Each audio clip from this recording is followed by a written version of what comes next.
के वज़ीर-ए-आज़म Narendra Modi south south cooperation के सिलसिले में जो है तकरीबन 3 ग्लोबल साउथ के मुल्कों का दौरा कर रहे हैं। प्रधानमंत्री नरेंद्र मोदी 3 देशों की यात्रा के तहत अपने पहले पड़ाव नाइजीरिया पहुंच चुके हैं।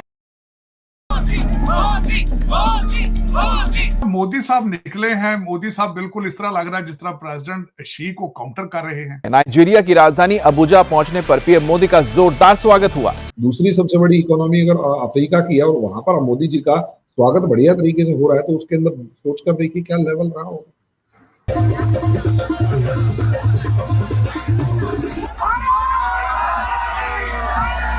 भारत का 17 साल के बाद पहला को prime minister is going to Nigeria.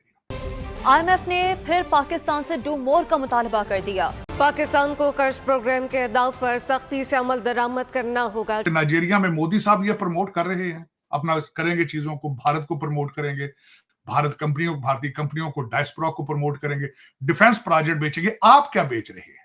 VPN, इसका इस्तेमाल हराम है। इस्लामी नजरियाती काउंसिल ने VPN को गैर शरई करार दे दिया। नमस्कार, जय हिंद, वंदे मातरम। दोस्तों, राज हिंदुस्तान में आपका स्वागत है।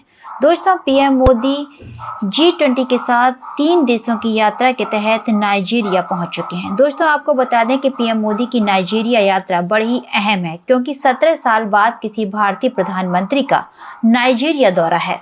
इससे पहले 2007 में डॉक्टर मनमोहन सिंह नाइजीरिया दौरे पर गए थे। दोस्तों, पीएम मोदी जैसे ही नाइजीरिया पहुंचे, वहां नाइजीरिया सरकार के मंत्री ने पीएम मोदी को सम्मान स्वरूप अबुजा शहर की चाबी भेंट की। दरअसल यह चाबी नाइजीरिया के लोगों द्वारा प्रधानमंत्री मोदी के प्रति दिखाए गए सम्मान और विश्वास का प्रतीक है। पीएम मोदी का नाइजीरिया में भव्य स्वागत हुआ, जिसे देखकर पाकिस्तानी हैरान और परेशान है, क्योंकि भारत अब चीन को भी मात देता नजर आ रहा है। तो दोस्तों, आइए चलते हैं और देखते हैं कि पाकिस्तानी मीडिया का इस पर क्या कहना है। पहली बात तो यह है कि ब्राजील तो वो जा रहे हैं G20 के लिए तार साहब, और गयाना और नाइजीरिया जा रहे हैं, और ये तीनों ये बेसिकली उसी स्टाइल में जा रहे हैं जिस तरह शी जिनपिंग पीरू गए हैं, और इसी तरह वो भी गयाना जा रहे हैं, साउथ अमेरिका के एक मुल्क के अंदर, ताकि क्योंकि जयशंकर ने थोड़े दिन पहले कहा था कि India is ready to lead 125 countries of the world. दर हकीकत तालीम और पैसा और वोट, इनके अलावा दुनिया में इज्जत कोई नहीं किसी वेस्टर्न कंट्री के अंदर, और वो हमारे पास मौजूद नहीं है। मैं बता रहा हूँ, अगर हमारे पास डोनाल्ड ट्रंप साहब की ईमेल होगी तो वो भी गलत होगी, हमारी ईमेलें नहीं पढ़ी जाएंगी। मैं बता रहा हूँ चीमा साहब, मोदी साहब निकले हैं। मोदी साहब बिल्कुल इस तरह लग रहा है जिस तरह प्रेसिडेंट शी को काउंटर कर रहे हैं, और करना चाहिए मेरे ख्याल में। उसकी वजह यह है कि जो बाइडेन से तो प्रेसिडेंट शी काउंटर नहीं हुआ अपने 4 साल। नाइजीरिया जाने का क्या वजह? पहले तो ये बताना चाहूंगा, भारत का 17 साल के बाद पहला को prime minister is going to Nigeria. दूसरी सबसे बड़ी रीजन उसमें यह है कि 200 से ज्यादा इंडियन कंपनीज वहां बिजनेस करती हैं, और उनकी इन्वेस्टमेंट $27 बिलियन की इन्वेस्टमेंट है चाइनीज इंडियन कंपनीज की नाइजीरिया के अंदर।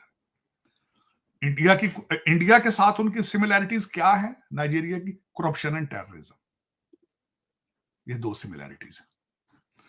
उसके बाद जो सबसे हैरानगी वाली बात है, 50,000 से ज्यादा Indian diaspora is living in Nigeria doing business, और 2000 जो वहां पेट्रोलियम प्रोडक्ट है और वो सारे इलीगल वो बेचते हैं, करप्शन में डीपली इन्वॉल्व।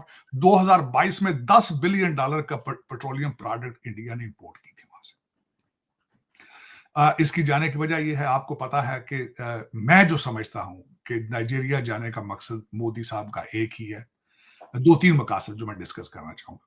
अपने डायस्पोरा को सपोर्ट करना, अपने फाइनेंशियल सिस्टम को सपोर्ट करना, अपनी 200 कंपनियां इंडियन उनको सपोर्ट करना, और उसके बाद सबसे बड़ा जो उनका तीसरा सबसे बड़ा जो होगा, भारत इस वक्त डिफेंस प्रोडक्ट जो है वो अपनी वो अफ्रीकन कंट्रीज में बेच रहा है।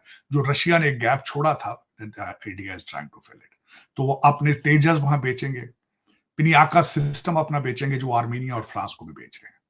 तो ये सारे मकासद हासिल करेंगे, और उसके बाद because he is a nationalist leader, he is a nationalist.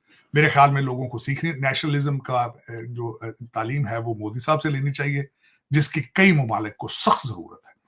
Nations cannot survive without nationalism, जो मैं हमेशा ये कहता हूं। इस वक्त चीमा साहब, उसके बाद हम बात करते हैं कि एडमिनिस्ट्रेशन जो इस वक्त अमेरिका के अंदर क्या हो रहा है। हाँ, चले इसके साथ थोड़ा सा मैं ये भी बता दूं कि नाइजीरिया में मोदी साहब ये प्रमोट कर रहे हैं अपना करेंगे, चीजों को, भारत को प्रमोट करेंगे, भारतीय कंपनियों को, डायस्पोरा को प्रमोट करेंगे, डिफेंस प्रोजेक्ट बेचेंगे। आप क्या बेच रहे हैं? आपके कंट्री की सबसे बड़ी खबर ये आ गई है कि वीपीएन जो है वो गैर इस्लामी है, क्योंकि लड़के जो हैं वो 2 करोड़ बंदा सुना है डेली बेस पे पोर्न देखता है वीपीएन के जरिए, और गैर इस्लामी वो तो इंटरनेट से भी देखा जा, पोर्न तो इंटरनेट से। ये दिमाग ठीक ना हो चीमा साहब, तो वीपीएन रुक जाएगा।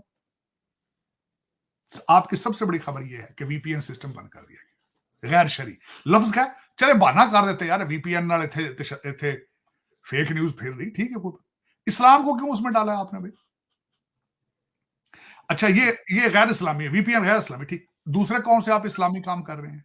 मोदी जी गए G20 में, कितना इंपॉर्टेंट लग रहा है आपको ये समिट? आरसी जी देखिए, ब्राजील के अंदर G20 हो रहा है, जिसमें कोई दो राय नहीं है।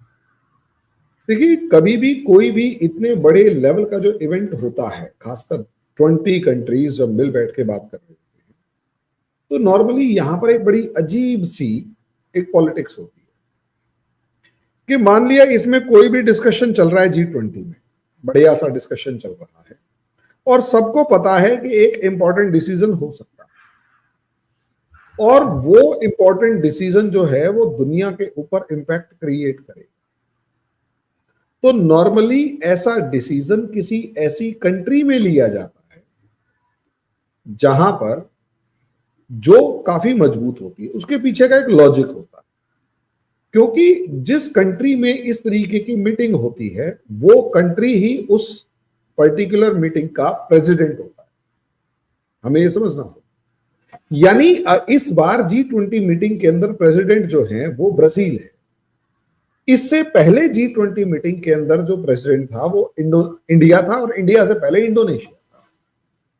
अगर आप इंडोनेशिया की मीटिंग को देखेंगे तो इंडोनेशिया की जो मीटिंग थी वो इंटरनेशनल डिशुम का, या यूं कहीं इंटरनेशनल जियो पॉलिटिक्स में, उसे डिशुम कहता हूं, इंटरनेशनल जियो पॉलिटिक्स का एक अखाड़ा बना हुआ। ये दुनिया की इकोनॉमी को चेंज करने के लिए, क्योंकि सुएज कैनाल के अंदर अब ट्रैफिक बढ़ता जा रहा है, उसको हैंडल कर नहीं पा रहे, जैसे जैसे ट्रेड बढ़ेगा, ये ट्रैफिक बढ़ेगा, हालत और खराब होती चली जाएगी। चौकिंग मतलब बिल्कुल जिसे कहते हैं कि ब्लॉक हो जाएगा रास्ता, सब चीजें ट्रैफिक जैम की वजह से। अल्टरनेट जो कैनाल बनाने की कोशिश करी, उससे अच्छा एक ट्रेड रूट डेवलप कर दिया जाए, और सऊदी अरेबिया के अंदर जो नियोम सिटी बना रहा है उसके पैरेलली जो अगर ये ट्रेड रूट जाएगा तो उससे और ज्यादा बेनिफिट होगा।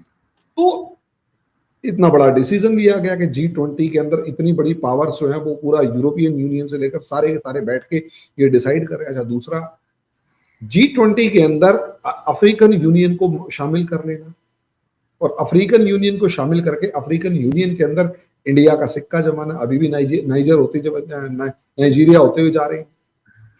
लॉजिक ये, दूसरी सबसे बड़ी इकोनॉमी अगर अफ्रीका की है और वहां पर मोदी जी का स्वागत बढ़िया तरीके से हो रहा है, तो उसके अंदर सोच कर देखिए क्या लेवल रहा होगा। मैं वही चीज कहने की कोशिश कर रहा हूँ कि इंडिया के अंदर जब G20 हुआ तो वो एक मीनिंगफुल, उसका कॉन्क्रीट रिजल्ट निकल गया, और जितनी भी पावर्स थी वहां पर। अच्छा, इंडिया वाले G20 के अंदर अमेरिका के अंदर बाइडेन की पोजीशन बहुत स्ट्रांग थी और रियल प्राइम मिनिस्टर थे, और ये कंफर्म था कि अगले साल तक तो कम से कम रहेंगे। इस बार सबसे बड़ी प्रॉब्लम क्या है? अच्छा, उसके बाद इंडिया में जब था तो इंडिया चाइना की लड़ाई हो रखी थी, रशिया जो है उसकी बाइडेन से बनती नहीं थी, और वॉर को एस्केलेशन के मामले में एक अलग ही लेवल जा रहा था।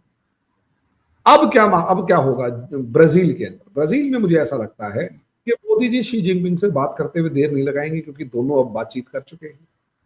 तो पहला तो अचीवमेंट तो कहो या एक बैटल ग्राउंड नहीं दिखाई देगा कि ब्राजील के अंदर शी जिनपिंग और मोदी एक साथ बैठकर बात करेंगे।